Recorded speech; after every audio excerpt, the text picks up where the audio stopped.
என் பேரு பிரியா. எனக்கு இப்போ கல்யாணமாகி 1 வருஷம் ஆச்சு. எங்க அப்பாவுக்கு நாங்க 2 பொண்ணுங்க.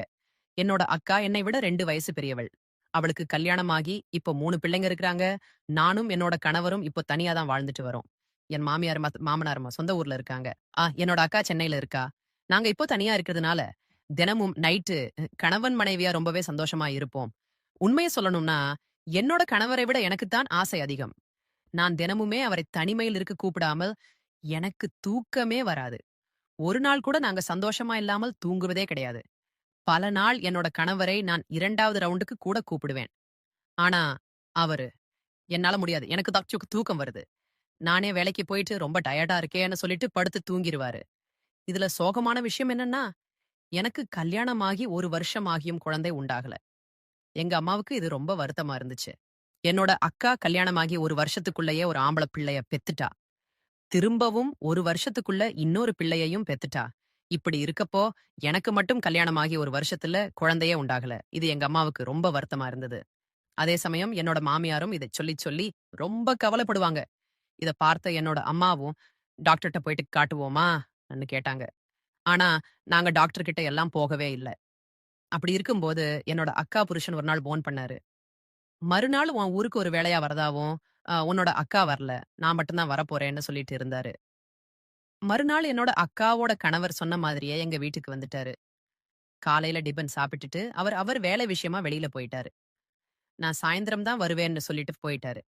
அன்னைக்கு பொண்ணு பார்த்து, திடீர்னு என்னோட கணவர் மதியமே வீட்டுக்கு சாப்பிட வந்துட்டாரு. "என்னங்க திடீர்னு சாப்பிட வந்திருக்கீங்களே? ச என்ன விஷயம்?" அன்னு கேட்டேன். "இல்லம்மா, ஆபீஸ்ல ஒரு முக்கியமான விஷயம். அதனால என்னை வெளியூருக்கு போகச் சொல்லியிருக்கிறாங்க. அதனால நான் டிரெஸ் எடுத்துட்டு போறதுக்காகத்தான் வந்தேன்னு" சொல்லிட்டு, மதிய சாப்பாட்டு வீட்டிலேயே சாப்பிட்டுட்டு, அவசர அவசரமா அவரோட டிரெஸ் எல்லாம் எடுத்துட்டு ஆபீஸ்க்கு கிளம்பி போயிட்டாரு. போகும்போது, "மச்சான் வந்திருந்தா, அவர தங்கிட்டு ஒரு நாள் இருந்துட்டு, நாளைக்கு ஊருக்கு போகச் சொல்லு." வந்த இடத்துல நானும் அவர சந்திச்சு பேசவே இல்ல. அதே மாதிரி வந்த உடனே அவர அனுப்பிட்டாலும், அது ரொம்ப மனசுக்கு வருத்தமா இருக்கும். அதனால நான் பேசாததால, அவர ஒரு நாள் தங்கிட்டு அனுப்பச் சொல்லுன்னு சொன்னாரு. "அப்பத்தான் நல்லா இருக்கும்." அப்படின்னு சொல்லிட்டு, என்னோட கணவரும் சாப்பிட்டுட்டு உடனே வெளியூருக்கு கிளம்பிட்டாரு. சாயந்திரம் வரேன்னு சொன்ன என்னோட மாமாவும் சாயந்திரம் வரவே இல்ல. அவர் நைட்டு ஒரு 8 மணிக்கு தான் வந்தாரு. சாப்பிட்டுட்டு உடனே நான் கிளம்புறேன். இப்பவே லேட் ஆச்சு. ஊருக்கு போறேன் சொன்னாரு. அப்பதான் வந்து நான் சொன்னேன், "என்ன மாமா, நீங்க சாயந்திரம் வந்திருந்தீங்கன்னா, ஊருக்கு போக கரெக்ட்டா இருந்திருக்கும்.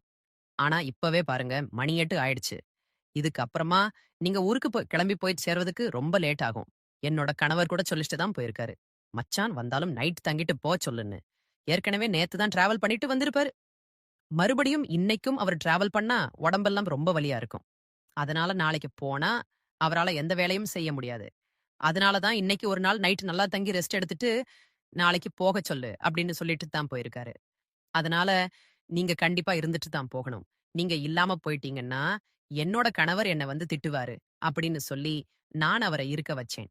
அதே மாதிரி உங்க மச்சானும் அவசரமா வேலை விஷயமா வெளியூருக்கு கிளம்பி போயிட்டாரு. அவரு உங்கள சந்திச்சு பேச முடியலன்னு சொல்லி ரொம்பவே வருத்தப்பட்டாரு. அவர் வருத்தப்பட்ட விஷயத்தையும் என்னோட மாமா கிட்ட சொன்னேன்.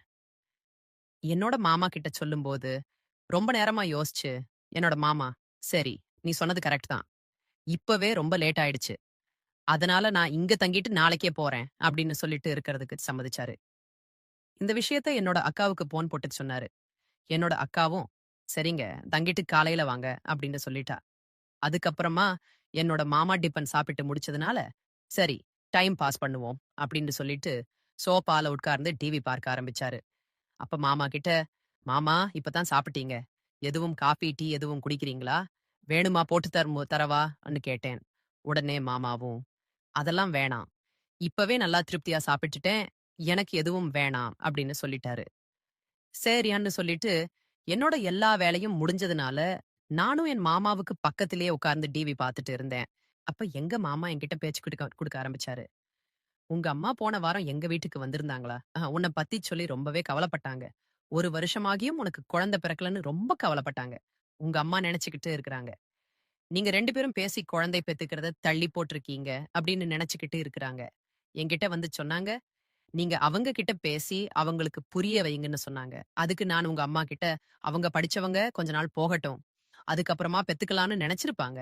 இதுக்கெல்லாம் நீங்க கவலைப்படலாமா? வந்துட்டு நான் உங்க அம்மாவுக்கு அட்வைஸ் பண்ணேன். அப்படின்னு என் மாமா என்கிட்ட சொன்னாரு. இத கேட்ட உங்க அம்மா என்ன சொன்னாங்கன்னா, "என்ன மாப்பிள நீங்க சொல்றீங்க? நீங்க என்னோட மூத்த மருமகன். என்னோட பொண்ணும் நீங்க படிக்கலையா? என்ன உங்களுக்கு கல்யாணம் ஆகி 1 வருஷத்திலேயே குழந்தை பிறக்கலையா? படிப்பு வேற, இந்த விஷயம் வேற" அப்படின்னு வந்து உங்க அம்மா எனக்கே புத்திமதி சொன்னாங்க. நேத்துக்கிழம கூட நான் கிளம்புறதுக்கு முன்னாடி உங்க அம்மாவுக்கு ஃபோன் பண்ணி நான் உங்க வீட்டுக்கு வரப்போற விஷயத்த சொன்னேன். அப்போ உங்க அம்மா என்ன சொன்னாங்கன்னா, "மாப்பிள நீங்க போறது தான் போறீங்க. பிரியாவுக்கு நல்ல புத்திமதி சொல்லிட்டு வாங்க. சற்று கொட்டுன்னு ஒரு குழந்தைய பெற்றுக் கொடுக்கச் சொல்லுங்க." அப்படின்னு என்கிட்ட சொல்லியும் அனுப்புனாங்க. அப்படின்னு என்னோட மாமா என்கிட்ட சொல்லிட்டு இருந்தாங்க. அப்படியே எங்க மாமாவும் சொன்னாங்க. "பெரியா, நீ படிச்சவன்ற விஷயத்த நீ தள்ளி போடலாமா? மச்சான் கிட்ட சொல்லி புரியவே சீக்கிரமா நல்ல ஒரு குழந்தைய பெத்துக்கோங்க." அப்படின்னு என்னோட மாமா எனக்கு புத்திமதி சொன்னாங்க. "மாமா, எங்களுக்கு குழந்தை பெத்துக்கணும்னு ஆசை தான். ஆனா அது உண்டாக மாட்டேங்குதே" அப்படின்னு நான் சொன்னேன். அதுக்கு மாமா உடனே, "ஏன்? என்னாச்சு? டாக்டர் போய் பார்த்தீங்களா? ஏதாவது உங்க 2 பேர்ல யாருக்காவது குறை இருக்கா? நீங்க 2 பேரும் டாக்டர் கிட்ட செட் பண்ணி பார்த்தீங்களா? யாருக்கு பிரச்சனை இருக்கு?" அப்படின்னும் கேட்டாரு. மச்சானையும் கூட்டிட்டு கோணியா, சில நேரம் கள்ல 2 பேருக்கு கூட பிரச்சனை இருக்கலாம்ன்னு சொல்லி எனக்கு அறிவுரையும் சொன்னாரு. உடனே நான் சொன்னேன், "டாக்டர் கிட்ட போகல மாமா. அதுக்கு அவசியமும் இல்ல" அப்படின்னு சொன்னேன். இத கேட்டதும் என்னோட மாமா, "என்ன சொல்ற? என்ன விஷயம்? எனக்கு புரியல. கொஞ்சம் புரியற மாதிரி சொல்லேன்" அப்படின்னு சொன்னாரு. அப்ப நான் சொன்னேன், "ஒரு விஷயம் தான் என்னோட மாமாவுக்கு பேரதிர்ச்சியா இருந்துச்சு." அப்போ எனக்கு அழுகையே வந்துருச்சு. உடனே மாமா வந்து எனக்கு ஆறுதல் சொன்னாரு. ஆறாதன்னு சொன்னாரு. நான் சொன்னேன், "மாமா, நான் ஏன் டாக்டர் கிட்ட போகலன்னு நான் சொல்றேன்னு தெரியுமா? நான் சொல்றத கேட்டு நீங்க அதிர்ச்சியாக கூடாது. இந்த விஷயம் என்னோட அப்பா, அம்மாவுக்கு கூட தெரிய வேண்டாம்." அப்படின்னு சொன்னேன். நான் சொல்றப்பவே என்னோட மாமாவுக்கு அத கேட்டு பேரதிர்ச்சியா இருந்துச்சு. "என்ன அப்படி இவர் சொல்லப் போறா?" அப்படின்னு சொல்லி அவர் ரொம்ப அதிர்ச்சியாவே அத கேட்டுட்டு இருந்தாரு. "இந்த விஷயத்த என்னோட அம்மா, அப்பா கிட்ட சொல்லிறாதீங்க. அவங்களால இத தாங்கிக்கவே முடியாது." அப்படின்னு நான் அவர்கிட்ட சொன்னேன். "என்னம்மா சொல்ற? என்னம்மா இப்படி பிரச்சனை?" அப்படின்னு சொல்லி கேட்டாரு. "சரி, பிரியா, நான் யார்கிட்டயும் சொல்ல மாட்டேன். உன் மேல பிராமிஸ். உண்மையான காரணத்த நீ சொல்லு." அப்படின்னு சொல்லி கேட்டாரு. "நான் உன்கிட்ட உண்மையான காரணத்த வெட்கத்த விட்டு சொல்றேன், மாமா. நாங்க தினமும் இரவு ஒண்ணாத்தான் படுக்கிறோம். என்னதான் அவர் உடம்பு கட்டு மஸ்தான் போல இருந்தாலும் கூட, அவர் அந்த விஷயத்துல லாயக்கே இல்ல. அவருக்கு நைட் வேலைக்கு லாயக்கே இல்ல, மாமான்னு சொன்னேன். "என்னம்மா சொல்ற? எனக்கு கொஞ்சம் புரியற மாதிரி விளக்கமா சொல்லுமா?" அப்படின்னு சொல்லி மறுபடியும் மாமா கேட்டார். அவர் இப்படி கேட்டதும் எனக்கு அழுகை வந்துருச்சு. நானே அழுதுகிட்டு சொல்ல ஆரம்பிச்சேன். "மாமா, அவர் நல்லவர்தான். என் மேல ரொம்ப பாசம் அதிகம்.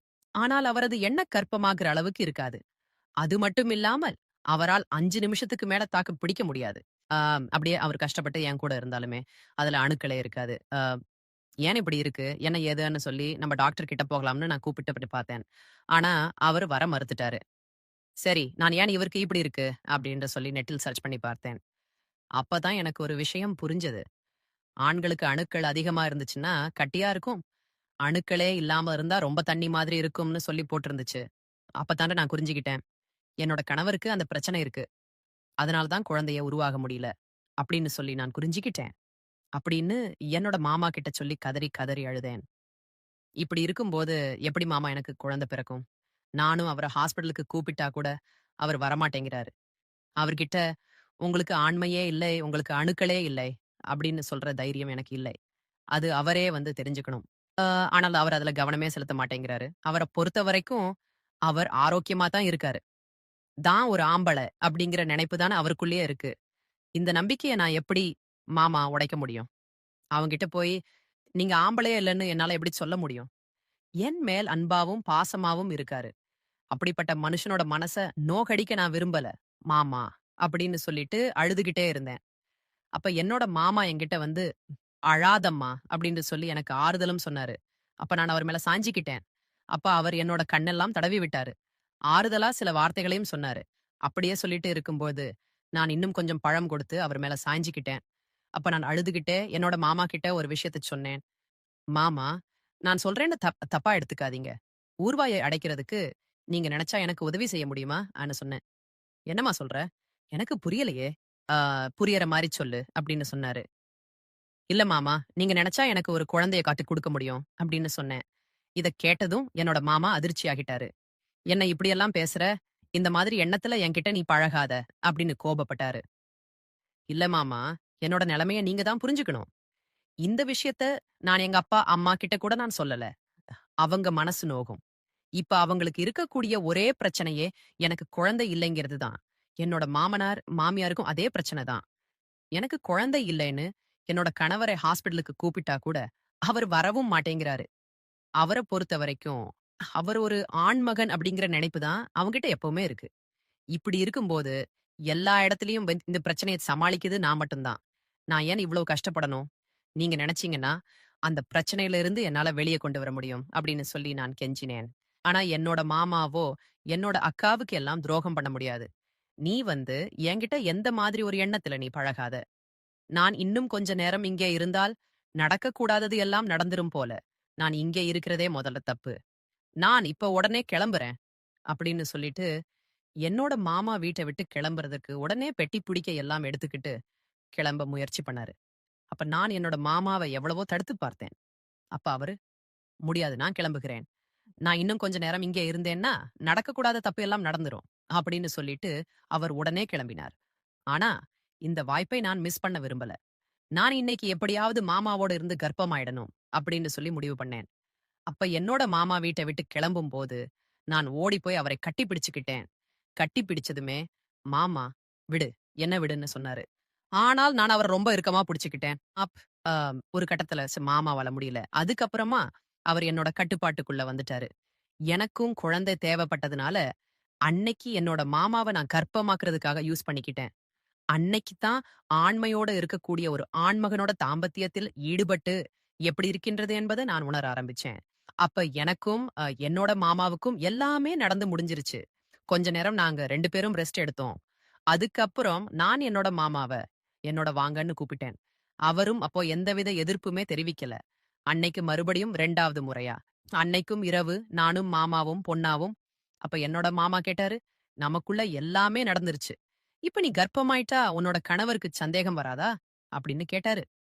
"இல்ல மாமா, சந்தேகமெல்லாம் வராது. நானும் என்னோட கணவரும் தினமும் சந்தோஷமா தான் இருப்போம். அதனால தான் நான் கர்ப்பமாயிட்டேனா? அவரோட குழந்தை? இது அவரால் தான் கர்ப்பமாயிட்டேன்." அப்படின்னா அவருக்கு நிச்சயமா சந்தேகம் வராது. அவர பொறுத்தவரைக்கும் அவர் ஒரு ஆண்மகனா தான் இருக்கிறார் என்கிற நினைப்பு அவருக்குள்ள எப்பவுமே இருக்கு. அதனால டவுட் எதுவுமே வராது அப்படின்னு நான் சொன்னேன். உடனே என்னோட மாமாவும், சரி அப்படின்னு சொல்லிட்டு நாங்க 2 பேரும் தூங்கிட்டோம். அதுக்கப்புறம் என்னோட மாமா ஊருக்கு போக கிளம்பிட்டாரு. நானும் சரி, மாமாவுக்கு தேவையான சாப்பாடு எல்லாம் சமைச்சுட்டு இருந்தேன். அப்போ கிளம்புறதுக்கு முன்னாடி என்னோட மாமா, "நம்ம இன்னொரு தடவ பண்ணலாமான்னு?" கேட்டாரு. எனக்கும் அது ஆசை தான். சரின்னு சொல்லிட்டு, அன்னைக்கு என்னோட மாமா கிளம்புறதுக்கு முன்னாடி கூட, அ நானும் அவரும் ஒண்ணா இருந்தோம். அதுக்கப்புறம் என்னோட மாமா ஊருக்கு கிளம்பி போயிட்டாரு. என்னோட மாமா கிளம்பி போன கொஞ்ச நேரத்திலேயே, என்னோட கணவர் வீட்டுக்கு வந்தாரு. "மச்சான் அதுக்குள்ள கிளம்பி போயிட்டாரா?" "ஆமாங்க, அதுக்குள்ளயே கிளம்பி போயிட்டாரு" அப்படின்னு சொன்னேன். அவரும், "சரி" அப்படின்னு சொல்லிட்டு வீட்டுல இருந்தாரு. அவரு வெளியூருக்கு போயிட்டு வந்ததால, அன்னைக்கு ஆபீஸ்க்கு அவரு போகல. ஆபீஸ்ல அவருக்கு 1 நாள் நீங்க ரெஸ்ட் எடுத்துட்டு வாங்க. அவங்களுக்குன்னு சொல்லி லீவ் குடுத்துட்டாங்க. அதனால அன்னைக்கு என்னோட கணவர் வீட்ல தான் இருந்தாரு. அதுக்கப்புறம் என்னோட கணவருக்கு சந்தேகம் வரக்கூடாது அப்படிங்கிறதுக்காக, தினமும் நாங்க எப்படி சந்தோஷமா இருப்போமோ, அதே போல நான் அவர் கூட தொடர்ந்து சந்தோஷமா இருந்தேன். ஆனா இருந்தாலும், என் மாமாவோட இருந்த மாதிரி ஒரு ஃபீல் எனக்கு கிடைக்கல. மறுபடியும் என்னோட மாமாவோட இருக்கணும் போலன்னு எனக்கு தோணுச்சு. மறுநாள் என்னோட மாமாவுக்கு ஃபோன் பண்ணி, என்ன